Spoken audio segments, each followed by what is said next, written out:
and they wanted to charge us $200.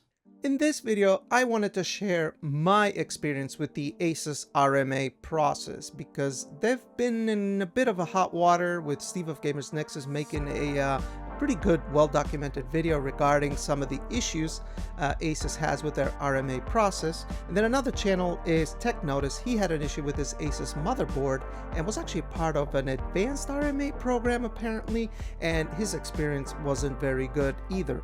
Now my experience was actually pretty good, and I figured it would be fair to make a video documenting that and showing you that, because oftentimes you hear about the bad experiences, and when people are happy, usually, they're happy. They don't bother to complain about it or anything like that. And this was my first time dealing with ASUS RMA, and that's why this video exists. What ended up happening in my case was the 12V PWR on my ASUS TUF 4090 ended up melting, which I'm not going to fault ASUS for that because I think it's a design issue that happens on other cards as well. But what was unusual about my case was that it also melted on the power supply side, which, like I said, was an ASUS TUF model. And that's why I called and initiated the RMA process. Luckily, I got my 4090 replaced by Micro Center because I had the extended warranty. But let's dive in and take a look and see how the RMA process unfolded for me and what the end result was. I called the customer service and they asked a bunch of questions, and they said they would send me an email with further instructions and how to proceed forward, which I did get. This email arrived on April 22nd with directions. They sent me an RMA checklist that you're supposed to fill out and print and then put in the box, and that I would also be getting a shipping label to send my power supply to their service center in California. I did end up getting the shipping label later that day, and then even later that evening, I got another email from what looked to be a manager of some sort, which was pretty cordial and apologetic and understanding and reassuring, so that was nice. And then the next email arrived about 2.5 weeks later on May 8th, and it said, "Good news, we are pleased to inform you that we have received your product at the repair facility. Your unit's currently undergoing diagnostic testing with one of our trusted technicians. Please note that this stage may take 2 to 3 working days. If there's any additional information needed or delaying process along the way, you'll be notified by mail. Thank you for your patience." The next email arrived literally the next day, which I'm not too surprised because it looked like they couldn't repair it. The cable was literally fused to the power supply. But they said they'd get back to me shortly with further instructions, which literally came later that day, essentially saying that they have requested a new model in box, and that to give it about 7 to 10 business days, and that in the event that a same model replacement is unavailable, they would essentially give me something that's comparable that they have, which sounds fair. The next email came 5 days later, and the person dealing with this had a couple questions, essentially saying our technicians were hoping you could provide some further information about the issue. What they wanted to know was if there was burning or melting on the graphics card side and the brand, the graphics card.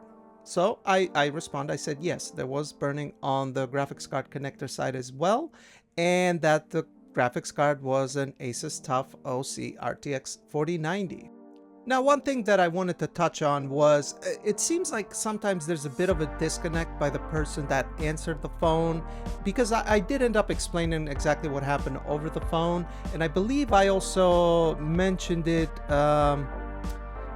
I wrote it on the piece of paper as well under the description, exactly what happened. So I'm not sure if everything gets communicated properly. Also, at the same time, I own a lot of ASUS products, not a lot, but a couple motherboards, a couple three graphics cards, and I have them registered, the warranty and with the serial numbers and everything. And it looks like the customer service / RMA department doesn't have access to that for some reason. So I think that would probably be helpful if they did. But anyway, I digress. The next email came about a week later on May 23rd, basically saying that they had shipped the new replacement and that they would send me additional information with the tracking numbers and everything like that. which they did, and I got the brand new replacement, I don't know, I think a week later. So yeah, my experience dealing with ASUS RMA in this particular case was actually very positive. The whole process took about a month, I believe, and they sent me a new power supply. Now, I get it, a power supply is not like a super expensive motherboard or a graphics card, you know what I mean? Which, speaking of which, I did, when I called customer service, I asked the person on the other side if I had to have sent my graphics card, which was an Asus TUF model, would they have replaced or fixed the 12 VHP WR?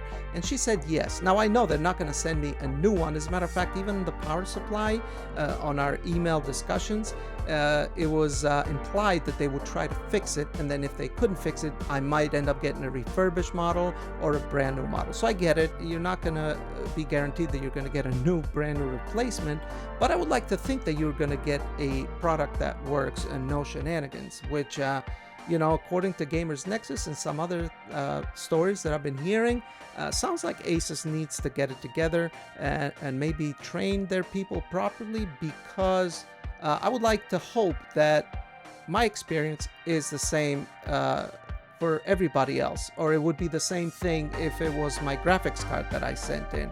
But I can only speak about my experience, and I like to be fair in this channel, and that's why I wanted to make this video. But you guys let me know down below what your experience has been like with Asus or any other brand for that matter. Thanks for watching, and I'll see you on the next one.